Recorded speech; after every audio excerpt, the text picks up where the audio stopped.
Comprendre un petit peu ce dont on va parler et à comprendre que la parfumerie, c'est vraiment un métier parmi tous les métiers que compte le luxe aujourd'hui. D'accord ? On est sur ce marché qu'est le luxe aujourd'hui. Le premier segment en termes de choix s'appelle effectivement les produits cosmétiques. Et dans les produits cosmétiques, on va retrouver effectivement le segment de la parfumerie. Il y a, vous le savez, du prêt-à-porter, il y a de la haute couture, il y a de la maroquinerie, il y a des vins et des spiritueux. La parfumerie, c'est une des activités du groupe LVMH. Les vêtements qu'on porte sur soi et le parfum dont on s'habille. D'accord ? Le parfum, c'est un vêtement du corps. C'est exactement comme du prêt-à-porter. Et c'est pour ça que vous avez beaucoup de couturiers.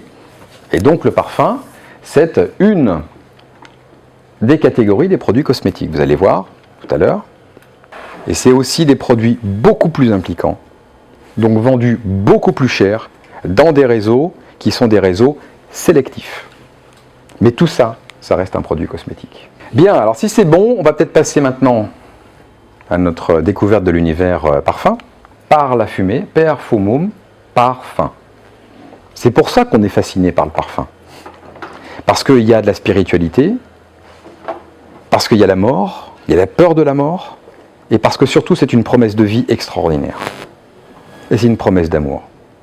Alors, l'histoire avance, je faisais un parallèle avec l'art, vous voyez, ici, au XVIIIe siècle, peinture pré-impressionniste, parfumerie pré-impressionniste. Exactement pareil.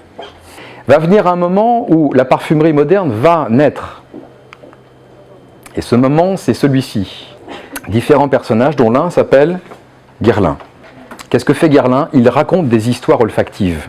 Désormais, on essaie de raconter des histoires. Tout va véritablement changer à partir du moment où les couturiers vont arriver. Qui s'appelle Paul Poiret.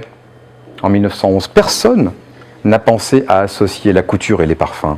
Ce qui est le vêtement féminin et ce qui est ce vêtement de peau assez particulier et qu'on appelle le parfum. Et vous connaissez la suite. Ça va tellement bien marcher que tous les grands couturiers, Chanel, Paco Rabanne, Patou, Lanvin, Christian Dior, Yves Saint Laurent, Givenchy, Céline, Kenzo, Armani, Ralph Lauren, tous les grands couturiers aujourd'hui ont leur parfum.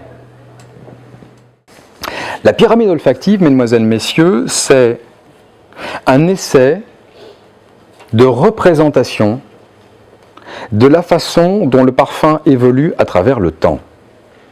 Et cette pyramide olfactive, c'est 3 notes, ce qu'on appelle la note de tête, top note en anglais, la note de cœur et la note de fond.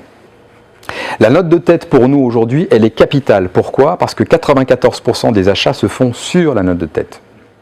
Vous avez compris, quand vous sentez un parfum, ce que vous sentez une fois que l'alcool s'est évaporé, c'est la note de tête. Essayez-le simplement, portez-le sur la peau et sentez-le demain ou ce soir. Et si vous sentez toujours ce que vous aimez, c'est que le parfum il est fait pour vous. Alors après la note de tête, on trouve la note de cœur. Comment ça se passe ? Si vous voulez, les matières premières que vous allez sentir dans un parfum, au bout d'un moment, elles vont s'évaporer. Donc on a une espèce de moment de transition qu'on appelle la note de cœur. C'est à peu près 15, 20, 30 minutes. Et puis enfin, on a ce qu'on appelle la note de fond. Et la note de fond, c'est le sillage. Hein, c'est ce qui crée la personnalité du parfum. C'est ce qui reste sur vos vêtements, sur un oreiller. Hein, c'est le côté très troublant, sensuel du parfum.